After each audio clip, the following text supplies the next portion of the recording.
The Latvian Grand Prix got underway then, round 9 of 15 in this MX2 World Motocross Championship Series. Marvin Musquin wasted no time in looking like getting to the front of the field as Zach Osborne and Jake Nichols and a few other guys went down at turn 1. Zach Osborne failing to score points in the opening moto. But up front, it was Jeffrey Hurlings who led for the first 9 of 20 laps in the first MX2 moto. He was closely followed by his teammate Marvin Musquin, who then made a move around the outside. Almost the two riders coming close to crashing as Marvin Musquin eventually went through to go on and take the win. Behind him, though, Hurlings was hanging on for that second position as he was being closed down by Ken Roxon in third. Harry Koulas was having a good ride in fifth position early on, but then eventually got passed by Joel Roulants, who eventually finished in fifth himself.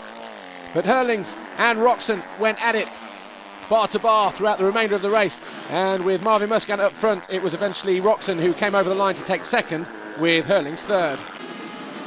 MX1 race 1, and all eyes were on Tony Cairoli. Could he pick up his first win in 4 races?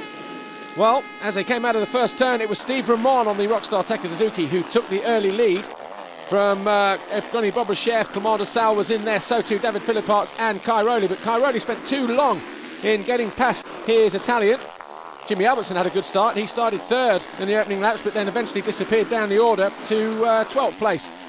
But when Cairoli eventually got through into 4th position, the gap was too big between himself and Steve Ramon for that 3rd position. Up front, though, a revelation, the Russian, Evgeny Bobryshev on the CAS Honda. He led for about 18 of the 20 laps, but eventually he got caught and closed down by Clement de Sal, who went through to take the lead with about 2 laps to go. De Sal would eventually go on and win the race. Bobryshev would finish second, but Ramon, he had a good ride in third. Cairoli was 4th and David Philipparts was 5th, but it was a win for De Sal. MX2 race 2, and again Ken Roxon wanted to get a good start here, but he was out-dragged by Frossard and Hurlings, but it was the championship leader Marvin Musquin who had it all to do as he found himself down on the deck at turn 1. Up front, this battle here between Stephen Frossard, Jeffrey Hurlings and Ken Roxon went like this for the whole of the 20 laps. Stephen Frossard led for about 6 laps. Jeffrey Hurlings led for a few laps.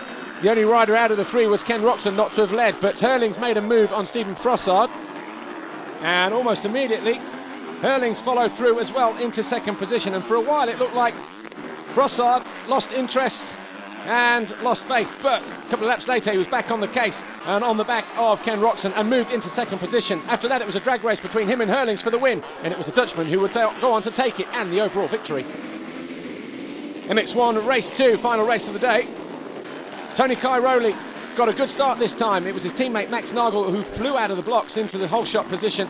Clement de Sal was second, but Cairoli came through on lap 2, found a way past the Belgian, his nearest challenger in the championship, and then set about Max Nagel. But de Sal fought back briefly before Cairoli moved into 2nd position and then ahead of Max Nagel to take the lead.